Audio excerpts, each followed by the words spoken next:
Hello dear student and welcome to the video on unit number 2, that is the AC circuit, and subtopic is power triangle of an AC series circuit.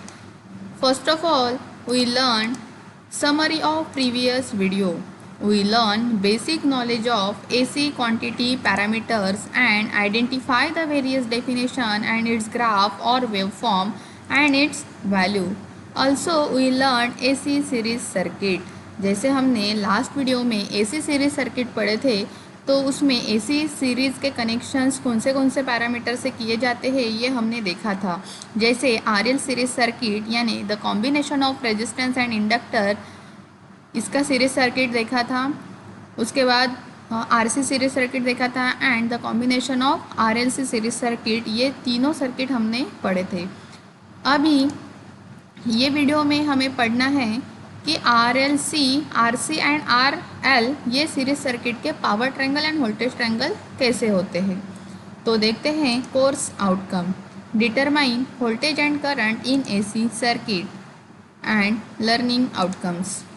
After watching this video we will able to understand the basic knowledge of AC circuit and identify the various type of AC circuit parameters and its define and graph also.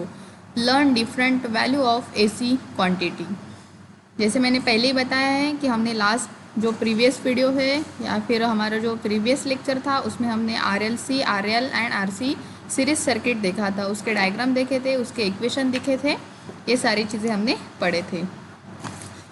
Also we learn AC series circuit and it's power triangle. अभी ये जो unit में हमें पढ़ना क्या है exactly AC series circuit के power triangle and voltage triangle कैसे बनते हैं।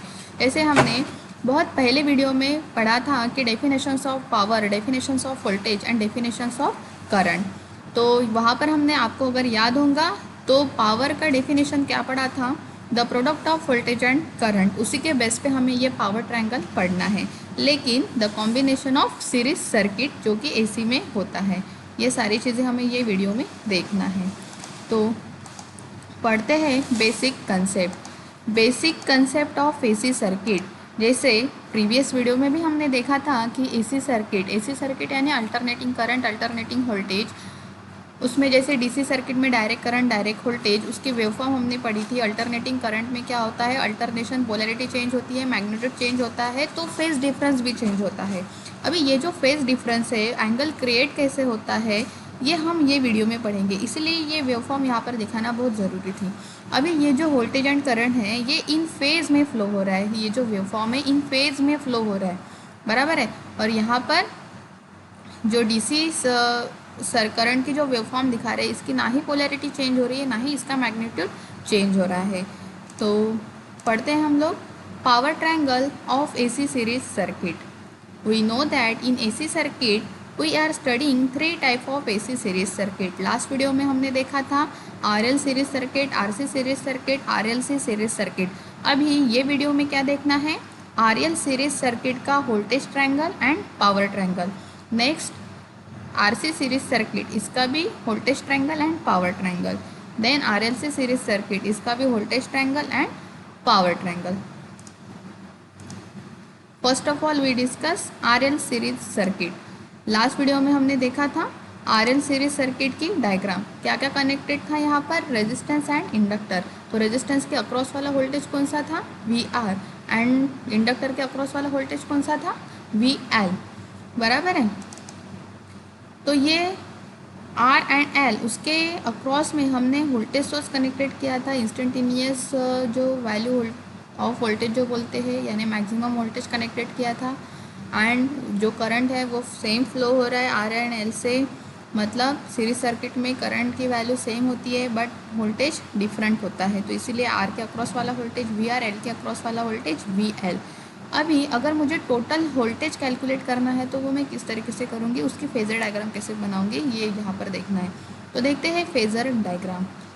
ये हमारा ज़ीरो रेफरेंस है। अभी देखिए यहाँ पर ये जो एक्स एक्सिस पे हमने लाइन ड्रॉ किया है, जो फेज ड्रॉ किया है वो क्या है, VR, यानी रेजिस्टेंस के अक्रॉस वाला वोल्टेज VR, और ये क्या है हमारा VL, मतलब इंडक्टर के अक्रॉस वाला voltage VL। The combination of R and V L, यानी ये जो डॉटेड लाइन दिख रही है आपको, जब मैं इसका इन दोनों को एड करती हूँ, एडिशन करती हूँ V R plus V L की, तब मुझे क्या मिलेगा, टोटल वोल्टेज। तो फेजर डायग्राम में यही दिखा रहा है, V L and V R में 90 डिग्री का एंगल क्रिएट हो रहा है। और अभी देखिए जब मैं V R plus V L करती हूँ तो मुझे क्या मिल रहा है, टोटल वोल्टेज यानी वी एम मिल रहा है। तो हमने यहाँ पर यही लिखा है, the applied voltage V is equal to the phasor addition of V R and V L. इन दोनों का जब मैं एडिशन करती हूँ तो तब मुझे अप्लाइड वोल्टेज यानी जो मैक्सिमम वोल्टेज है वो मिलता है। क्लियर है? तो देखते हैं इसका इक्वेशन हमने किस तरीके से यहाँ पर लिखा है। v इज इक्वल टू, ये जो इसके सर पे जो लाइन दिख रही है इसे हम बोलते हैं बार। क्या बोलते हैं, बार। तो v is equal to V R bar plus V L bar. Therefore substituting V R is equal to I into R. Previous video में हमने पढ़ा था कि V R is equal to, अगर मुझे वी आर कैलकुलेट करना है तो उसका क्या फॉर्मूला था, आई इंटू आर। तो सेम यहाँ पर लिखा है आई इंटू आर। एंड अगर वी एल मुझे कैलकुलेट करना है तो उसके लिए मैं क्या लिखती थी, आई इंटू एक्सएल। तो सेम यहाँ पर यही चीज़ लिखी है। अभी बस ये जो वी आर है एंड वी एल है उसकी जगह मैंने ये फॉर्मूला उसका पुट कर दिया। So V is equal to V R की जगह I into R plus V L की जगह आई इंटू एक्सएल। सेम चीज़ है, तो इसलिए यहाँ पर लिखा है V get V bar is equal to I into R bar plus I into X bar. Clear है? नेक्स्ट देखते हैं वोल्टेज ट्रायंगल। वोल्टेज ट्रायंगल, ये जो आर एल सीरीज सर्किट है उसका वोल्टेज ट्रायंगल कैसे होता है। सेम चीज़ आपने यहाँ पर ड्रॉ की है, जो फेजर डायग्राम में ड्रॉ की है सेम चीज़ यहाँ पर वोल्टेज ट्रायंगल में भी ड्रॉ करना है। ये रहेगा हमारा वी आर और ये रहेगा हमारा वी एल। ये जो वी एल और वी आर होता है, यानी जो इंडक्टर का कोई भी सर्किट डायग्राम होती है, तो यहाँ पर समझना है कि यहाँ पर प्लस 90 डिग्री एंगल क्रिएट होता है, यानी यहाँ पर क्या होता है, लैग करता है करंट। इसीलिए यहाँ पर हमेशा इंडक्टर की जो एसी सीरीज सर्किट होती है इसमें ये अपवर्ड डायरेक्शन से होता है, वी एल यानी प्लस 90 डिग्री से होता है। और ये जो इसका हाइपोटेनस दिख रहा है, जब इन दोनों को कनेक्ट करते हैं तो यहाँ पर हमें टोटल वोल्टेज मिलता है। क्लियर है? तो ये यहाँ पर हमने V लिखा है यानी वोल्टेज। अभी ये पावर ट्रायंगल क्या होता है, पावर ट्रायंगल यानी क्या, जैसे हमने पावर की डेफिनेशन क्या पढ़ी थी, the product of voltage and current. अगर मुझे पावर कैलकुलेट करना है तो ये हमारे पास क्या है, वोल्टेज है, इसे हमें इनटू करना है, यानी product of voltage and current into करना है V के साथ I को। मतलब अगर मैं तीनों साइड में वी आर और वी एल एंड वी को अगर मैं आई से इंटू कर देती हूँ तो मेरा क्या बन जाएगा, पावर बन जाएगा। तो यही होता है पावर ट्रायंगल। देखिए ये जो पावर ट्रायंगल है यहाँ पर आपको दिख रही है, सेम ट्रायंगल है यहाँ पर, लेकिन सब जगह क्या किया है, मैंने आई से इंटू किया है। जैसे I into V R, I into V L and V into I, यानी आई इंटू वी ऐसे भी बोल सकते हैं। अभी यहाँ पर आपको कुछ दिख रहा होगा, आई इंटू वी आर यानी v into I cos theta या फिर कॉस फाई, कोई भी जो एंगल है वो दे सकते हैं। हमेशा याद रखना है ये जो v into I cos phi, जो भी एक्स एक्सिस पे पैरामीटर होता है उसे हमेशा कॉस फाई लिखना है, आपको याद रहना चाहिए। इसीलिए मैं इजी ट्रिक बता रही हूँ। जो भी एक्स एक्सिस है ना, तो वहाँ पर क्या करना है, कॉस फाई लिखना है। और जो एक्स एक्सिस है, सॉरी जो वाई एक्सिस है उसमें क्या लिखना है, v इंटू आई इंटू साइन फाई। क्लियर है? जो वाई एक्सिस पे है उसको साइन लेना है और जो एक्स एक्सिस पे है उसे कॉस लेना है। तो ये हो गया हमारा आर एल सीरीज सर्किट का पावर ट्रायंगल। अगर आपको एग्जाम में आता है लिखने के लिए तो ये ट्रायंगल ड्रॉ करना है और ये उसके इक्वेशन लिखना है। क्लियर है? नेक्स्ट देखते हैं R C series circuit. R C series circuit, R C series circuit में ये लास्ट टाइम देखा था circuit diagram, are the combination of resistance and capacitor.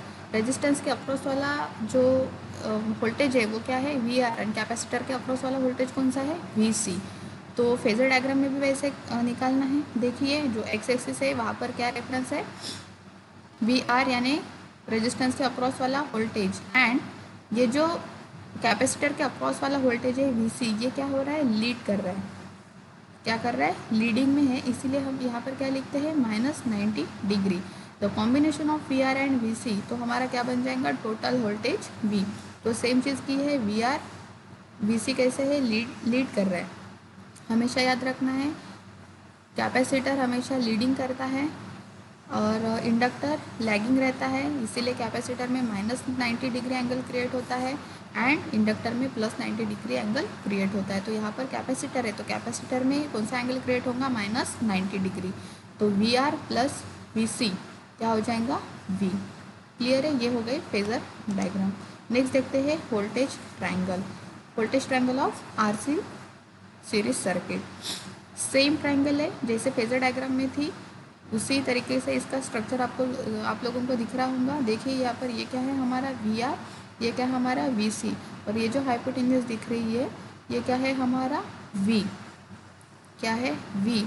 ये जो हाइपोटेन्यूज होता है मतलब ये होता है हमारा एपरेंट पावर, और जहाँ पर कॉस थीटा या फिर कॉस फाई यानी जो VR होता है वो रहता है हमारा एक्टिव पावर, और जो लैगिंग रहता है या फिर लीडिंग रहता है यानी साइन थीटा जो एंगल क्रिएट करता है वो रहता है हमारा रिएक्टिव पावर। तो ये है हमारा voltage triangle of RC series circuit. Next देखते हैं power triangle. Power triangle for an RC series circuit can be obtained from the voltage triangle by multiplying its side by I as shown in the figure.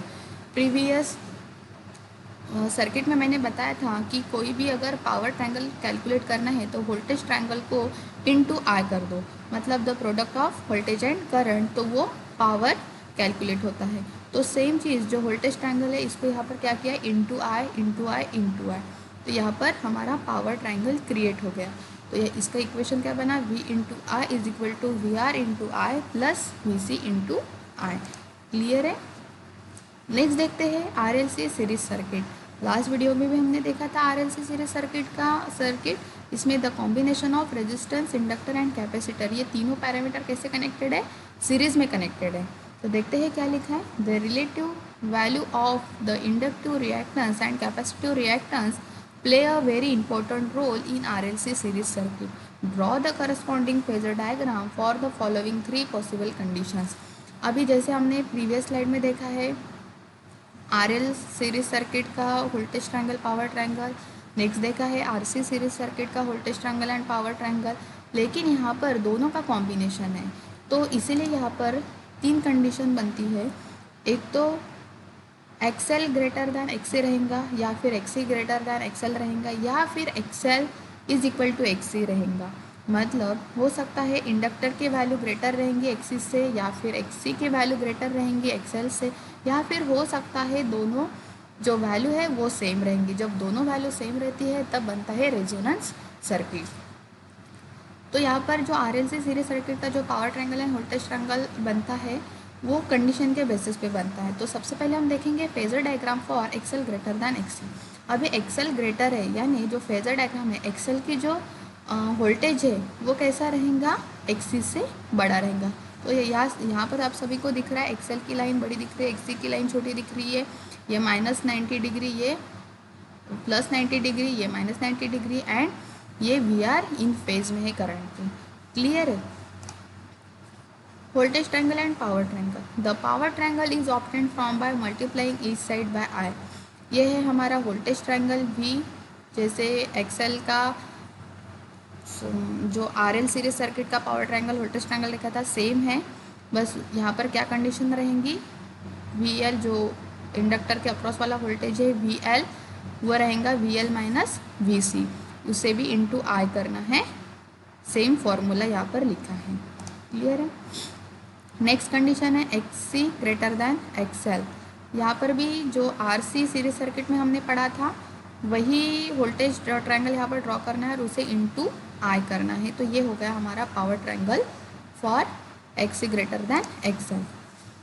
Summary of this video, in AC series circuit current flowing I current and voltage across drop is VR का formula हमने देखा था I into R, VL का formula देखा था I into XL, and VC का formula देखा था I इंटू XC। यूनिट होता है वोल्टेज का वोल्ट।